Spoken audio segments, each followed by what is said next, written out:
Lesson 11.4. In this outcome, we will define a simulation, we will define and create a line plot, and we will use that data to formulate a prediction. Okay, so first of all, go ahead and pause it and just read the scenario, or I can read it aloud to you. You are playing a game that involves spinning two different spinners and moving around a board. Each spinner is divided into 5 equal regions labeled 1, 2, 3, 4, and 5. I've given you a picture of it here. Okay. For each turn, you spin both spinners and add the 2 resulting numbers to see how many spaces you will move around the board. So I only have 1 here, but if there were 2, okay, so here, now you have 2. So you would both spin a spinner. So this one I got a 1, and this one I got a 4. So what would be how many spaces would I move? I would move 5 because it says the sum. All right. So 1 plus 4 is 5. This right here is called a simulation. Okay. A simulation is simply running an experiment. So make sure that you get that definition down. And you can put it in your own terms if you want to reword that or whatever. But simulation is just simply running an experiment or seeing what's going to happen. Okay? So here we go. So this is the same question as it was before on the same screen, on the previous screen, so you don't have to copy it down again. What is the maximum number of spaces that you can move in one turn? Okay? So again, here's our 2 spinners. If we both spin, what would be the maximum number of spaces we would move? Okay? Well, I hope if I get a 5 on this one, that's the biggest one on this one. What's the biggest one on this spinner? 5. So the maximum number I could move would be 10. What would be the minimum number I could move? Hope you're saying 2. The smallest number on both of them is 1. Okay? So that's easy enough there. Again, just part of the simulation. Still, same scenario up here, but I do want you to complete this table. I'm going to be looking for that on your notes. So what I need you to do now is in a minute, when I finish my directions, pause the video, copy this table down, and I want you to fill it in. If I get a 1 on the first spinner and a 1 on the second spinner, how many spaces would I move? 2 spaces, or 2 and a 2, how many spaces would I move? Okay, so go ahead and pause that and then come back. Here's the finished table, okay? These are all of our possible outcomes from our simulation. So all of the possible results that could happen from running this experiment, okay? We're going to use this in just a moment. So here we go. We've run our simulation. We have the data table, which you had currently. Let me zoom in just a teensy. There we go. Okay, so there's the table. What were our outcomes? What are possible amounts that we can move on the board? Okay, well, they're here. I could move 2 spaces, I could move 3, 4, 5, 6, and then we go down here, 7, 8, 9, and 10. 10 being the maximum number of spaces I could use. Well, what we need to learn today is that there's another way to display this data. I can create a line plot, and by its name, we're going to use a line because it's a line plot. So here we go. We have a straight line, and I have listed all of my possible outcomes. Okay? These are all the possible things that could happen from this simulation. And all we're going to do is, let me get my pen, okay, is we're going to give an X every time that one happens. So here's a 2. Well, that one only happens once. Okay, let's see 3.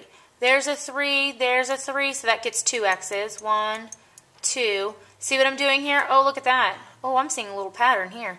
4. 1, 2, 3. Okay, this is creating a line plot. It's just displaying the data in a different way. So go ahead and pause that and finish your line plot. And there he goes.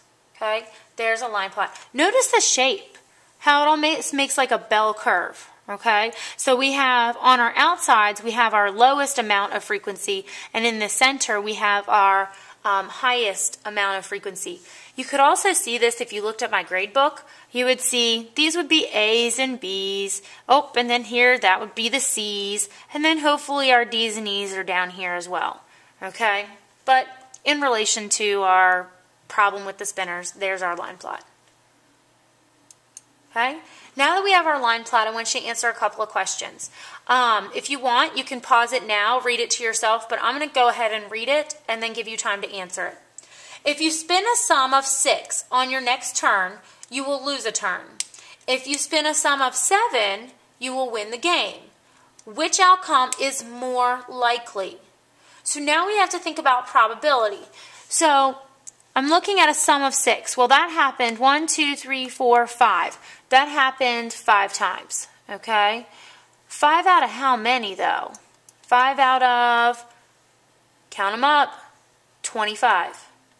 Okay, 5 out of 25 for a 6, okay? But does that reduce? Yeah, it does. 1 out of 5. Okay, so that's my probability for getting a 6. What's my probability of getting a 7? Well, that is right here. And that would be 4 out of, what's my denominator? Did it change? No, it's 4 out of 25. So even just looking at these, which one is more likely to happen?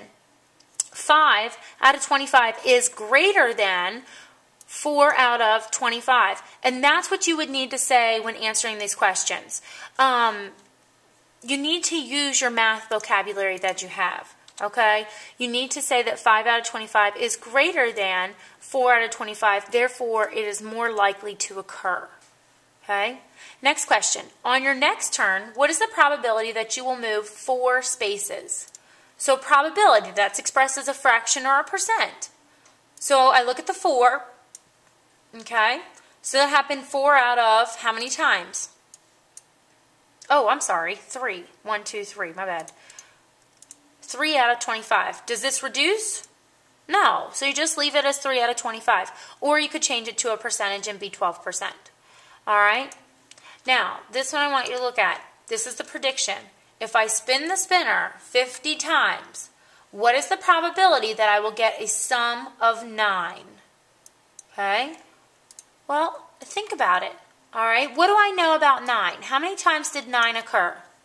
Well, if I do it 25 times, if I do it 25 times, it happens twice. Okay? I want to know if I do it 50 times. How do I go from 25 to 50? Times 2. If I do it to the bottom, I better do it to the top. So, if I spin it 50 times, I should get a sum of 9 4 times. Now, that's theoretically. It's not saying it's going to happen if I actually do the experiment, but theoretically, I should get 9 4 times. There's also another way to do that, which is behind here. Okay? 2 out of 25 times the 50 that I want. Now, this one had a nice denominator. 25 goes into 50 evenly, so I could do that. But if I had changed this to 72, you wouldn't be able to do that. Okay? So you need to know both ways. So please take a minute and write down both ways. All right?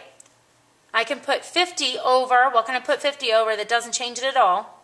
1. Oh, you can't even see that. Hold tight. Oh, there he is. Okay? I can put 50 over 1. It doesn't change it at all. Then I just multiply straight across. 2 times 50 is 100. 25 times 1 is 25. And 100 divided by 25 still gave me the same 4. Okay? You really have to write down both ways because this number will not always be nice and pretty so that it goes with your denominator. Okay? You're not always going to be able to do that. Like I said, if I had changed that to 72, 25 does not go into 72 evenly. Okay? So you need to be able to know to put this number over 1 and multiply straight across. And that's going to be your prediction. Okay? And I believe, yep, that is all of 11.4.